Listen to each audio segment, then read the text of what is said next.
새가슴인데도 가슴 수술 가능한가요? 한국 여성에서 새가슴은 굉장히 흔한 타입의 가슴 모양이에요. 당연히 수술 가능하고요. 다만 친구들 안녕, 성형외과 전문의 홍동현입니다. 선생님 혹시 선생님 영상에 달린 댓글 많이 보세요? 이빨 노랗다는 얘기 본 다음에 안 봐요. 선생님 너무 좋다는 댓글이 되게 많아요. 저희 직원들이 한 거. 아니요. 몸풀기로 몇 개를 좀 읽어드리려고 해요. 황동현 원장님 볼 때마다 너무 새침하고 귀여우세요. 시상마상해. 귀엽던 말 많이 들으시나요? 아니요, 전혀 못 들어요.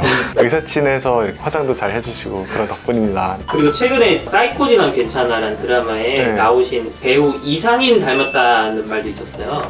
그러니까요. 어떤 이상인 생각하셨죠? 그 옛날에 운동 열심히 하는 이상인. 네, 아유, 과분합니다. 감사합니다. 네, 황 원장님 목소리 나긋나긋한 게 좋아서 자기 전에 ASMR 대신 원장님 목소리 들으러 왔어요. 선생님 잘 자요 한번 해주세요. 왜 그래요? 잘 자요? 잘 자요? 노란색 배경 때문에 의사쌤 안색이 안 좋아 보여요. 아프신 줄. 의사친님들 퍼스널 컬러 진단이 시급하다. 그게 뭐예요? 퍼스널 컬러가? 이게 자기 얼굴 톤에 맞는 색깔이 따로 있다고 해가지고 평소에 그런 얘기 많이 듣거든요. 얼굴이 잿빛이라고.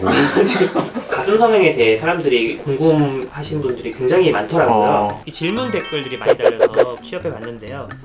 은주님께서 배꼽절개로 가슴 성형하시는 선생님도 계시던데 안전한가요? 그럼요. 배꼽절개로 가슴 성형하시는 선생님 있으세요. 흉터가 배꼽 부위에 남는다는 매우 큰 장점이 있지만 요즘에 최신 보형물을 넣기가 어렵다는 또 단점도 있어서 저 개인적으로 안 하는데 충분히 배꼽절개에 대해서 숙련도가 올라가시고 하신다면 안전하게 할 수 있는 수술 방법입니다. 그러면 환자분 중에 흉터 진짜 남기 싫어요 하신 분들한테 이렇게 권유해 드리시나요? 아니요. 근데 굳이 배꼽으로 안 하셔도 겨드랑이 절개만 해도 시간이 1년 정도 경과되면은 흉터를 거의 못 찾을 정도로 만들 수 있으니까 굳이 배꼽 절개 안 하셔도 됩니다. 새가슴인데도 가슴 수술 가능한가요? 가슴골이 생기나요? 한국 여성에서 새가슴은 굉장히 흔한 타입의 가슴 모양이에요. 당연히 수술 가능하고요. 가슴 수술하는 데 있어서 제한사항은 딱히 없습니다. 흔히 얘기하는 새가슴이라는 거는 비둘기 가슴 보면은 여기 뼈가 이렇게 볼록 튀어나왔잖아요. 사람들도 이 흉곽의 모양이 가슴뼈가 튀어나오신 분들이 있거든요. 이런 분들이 제일 영향을 많이 받습니다. 다만 가슴골을 만드는 데 있어서 약간 불리한 점은 있어요. 그래도 그런 부분을 또 극복하기 위해서 좀 더 박리 범위를 좀 추가적으로 넓힌다든지 가슴골에 지방 이식을 한다든지 이런 거 병행하면은 가슴골도 잘 만들 수 있어요. 선생님 나중에 지방 이식이랑 보형물 성형 차이 알려주세요. 지금 알려드릴게요.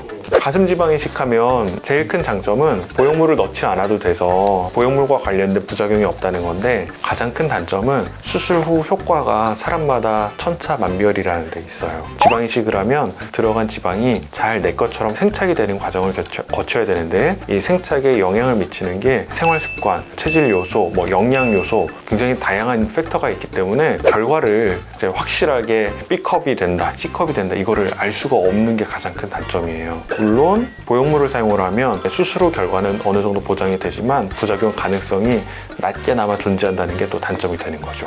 선생님 지방 이식보다 보형물을 더 추천드리나요? 그렇지는 않고요. 지방 이식이 적합하신 분들이 있으세요. 근육량도 어느 정도 있고 내가 본래 갖고 있는 지방량도 풍부하다. 거기에다가 나이도 젊고 담배도 안 피우고 생활 습관이 건강하다 하시면 지방 이식해도 매우 좋은 효과를 얻을 수 있으니 그럴 때는 적극 추천드려요. 가슴 크림은 어떤가요? 당연히 효과가 없죠. 그런 크림 있으면 노벨상 받았을 거예요. 우리가 가슴이 커지는 원리는 딱 하나밖에 없어요. 호르몬 체계에 의해서 가슴이 커지는 건데 그거 말고는 현재로서는 가슴을 크게 만드는 방법이 없거든요. 그런데 외부에서 크림을 발라서 가슴이 커진다 하려면 이 가슴 크림에 가슴 성장에 영향을 미치는 여러 가지 호르몬이 함유가 되어 있어야 되는데 그러면 이미 시중에서 판매가 안 돼요. 전문의의 처방을 받아서 병원에서 주사를 맞아야 되는 거죠. 또 비슷한 질문인데 가슴 커지는 기계라고 엄청 비싼 기구를 봤는데 가슴 안에 세포를 만드는 와 노벨상감이네요. 노벨상감. 대한민국에서 가슴 크림 만들고 가슴 안에 세포 만드는 기계 만들면 노벨상 탈 겁니다. 가슴 수술 후 엎드려 자는 거 가능하나요? 당연하죠. 저는 3개월 동안은 엎드려서 주무시지 말라고 이렇게 권유드리는데요. 보형물이 자리 잡은 이후에는 얼마든지 엎드려서 주무시는 거 가능합니다. 가슴 수술 후 뭐 스피닝 운동이나 격하게 흔들리는 거 해도 되나요? 그러니까 가슴 수술을 하면 포켓이 형성이 되고 그 포켓이 안정화가 이루어진다면 피닝, 뭐 격렬한 운동 다 하셔도 됩니다. 다만 한 3개월 동안은 가슴 근육과 관련된 운동은 하지 말라고 그렇게 꼭 설명드리고 있습니다. 가슴 성형 후에도 모유 수유 가능한지도 여쭤봐 주시지. 가슴 성형 후에도 당연히 모유 수유 가능합니다. 우리가 가슴 성형할 때 사용하는 보형물은 대흉근 뒤쪽으로 삽입이 되기 때문에 모유 수유에 영향을 미치는 유선 조직과는 물리적으로 차단이 되어 있거든요. 모유 수유에는 전혀 지장이 없습니다. 가슴 성형을 해도 임신하고 출산하면 모양 변화하나요? 그럼요, 변하죠.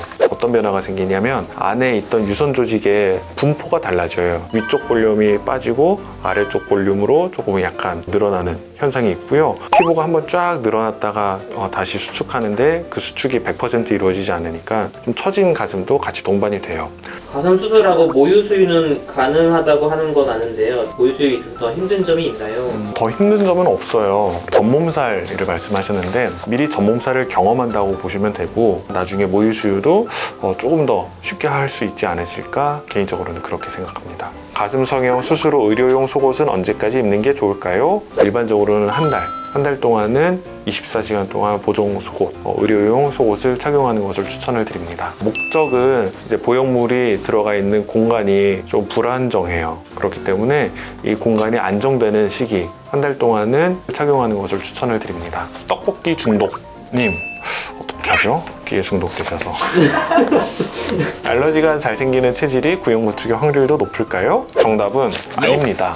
여러 가지 인자들에 대해서 많은 데이터를 이제 분석을 해가지고 나온 결과들이 다 존재하는데 알러지는 그 원인 인자에 들어가지 않습니다. 그래서 안심하셔도 됩니다. 오늘 저희가 준비한 질문 댓글은 여기까지고 소감 한번 들려주시겠어요? 사실 제가 이렇게 혼자서 카메라 앞에서 얘기를 하면 이게 잘 전달이 될까 상당히 많이 궁금했거든요. 근데 또 이렇게 댓글을 남겨주시고 여기에 대해서 말씀드릴 기회가 있어서 소통하는 느낌이 들어서 너무 좋았고요. 이런 자리가 자주 있었으면 좋겠는데요. 그러면 앞으로 더 이런 소통하는 시간 더 큰 자리로 모시도록 하겠습니다. 너무 지쳐 보이세요. 병원 유튜브에 의사친에 무리하시는 듯. 그쵸. 무리하는 건 맞아요. 네. 아유, 감사합니다. 걱정해 주셔서.